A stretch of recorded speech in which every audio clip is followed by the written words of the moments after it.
जिंदगी एक किताब की तरह है। जैसे जैसे हम अपनी जिंदगी की किताब का वर्क बदलते जाते हैं, ऐसे ऐसे हमारी जिंदगी की किताब कम होती रहती है। और फिर जब हम अपनी जिंदगी की किताब खत्म कर लेते हैं, तो बाकी रह जाते हैं वो सबक जो हमने जिंदगी की किताब से सीखे। और वही सबक जो हम अपनी जिंदगी में सीखते हैं, नस्ल दर नस्ल आगे चलता है। सब पक्षियों की इच्छा होती है कि जिंदगी की किताब कभी खत्म ना हो, परंतु अपने से पीछे देखो, सब चले गए और हमें भी चले जाना है। ये कहानी भी एक ऐसे ही पक्षी की है जो मरना नहीं चाहता, हमेशा जिंदा रहना चाहता है।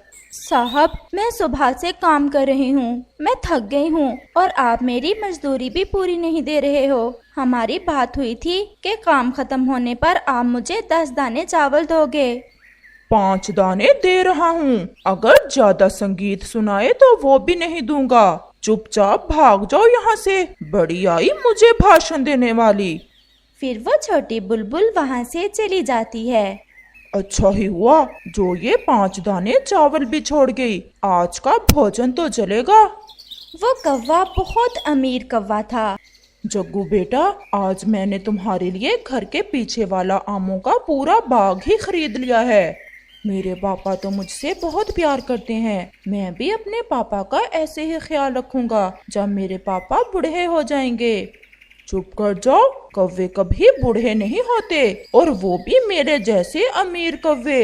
हम ऐसे ही साथ साथ रहेंगे और मैं ऐसे ही इन हवाओं में उड़ता रहूंगा।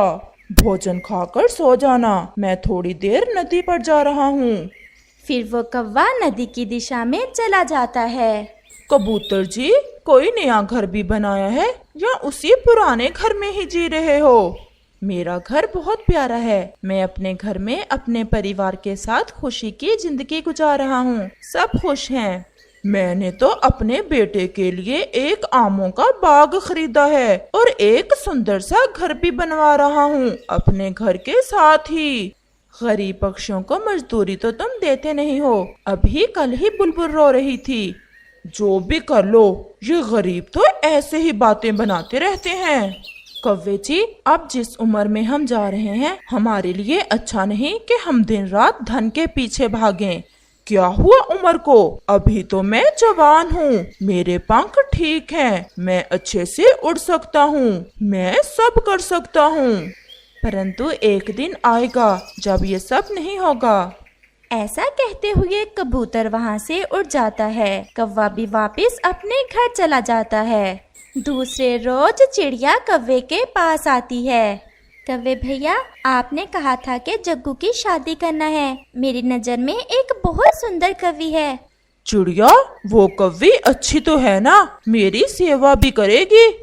वो कवि बहुत अच्छी है और आपकी अच्छे से सेवा करेगी और घर को संभाल लेगी।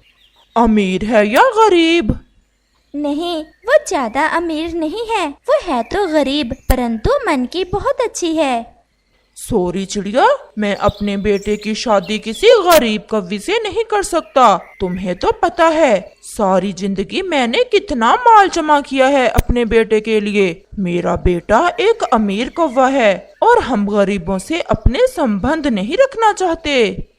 कौवे भैया, जैसे आपकी इच्छा, परंतु एक बात याद रखना, संतान को मालो दौलत देने से अच्छा है कि हम अपनी संतान को अच्छी तालीम दें ताकि वो आने वाले समय में अच्छे पक्षी साबित हों। जब माल आता है तो ज्ञान भी आता है, माल नहीं तो कुछ भी नहीं। अब हम बूढ़े हो गए हैं। चुप कर जाओ चिड़िया, क्या बूढ़े बूढ़े कहते रहते हैं सब। मैं तो अभी बूढ़ा नहीं हुआ, मैं बहुत तेज उड़ सकता हूँ। कल कबूतर भी यही बात कर रहा था। चिड़िया वहाँ से चली जाती है।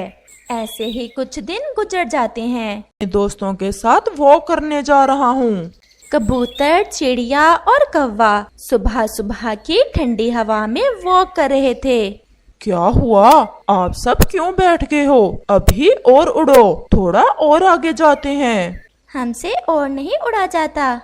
तुम अपने आप को बूढ़ा समझने लग गए हो।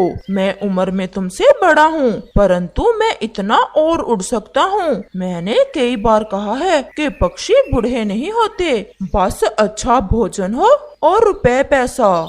जब पंख साथ छोड़ जाएं, तो भोजन और धन काम नहीं आता।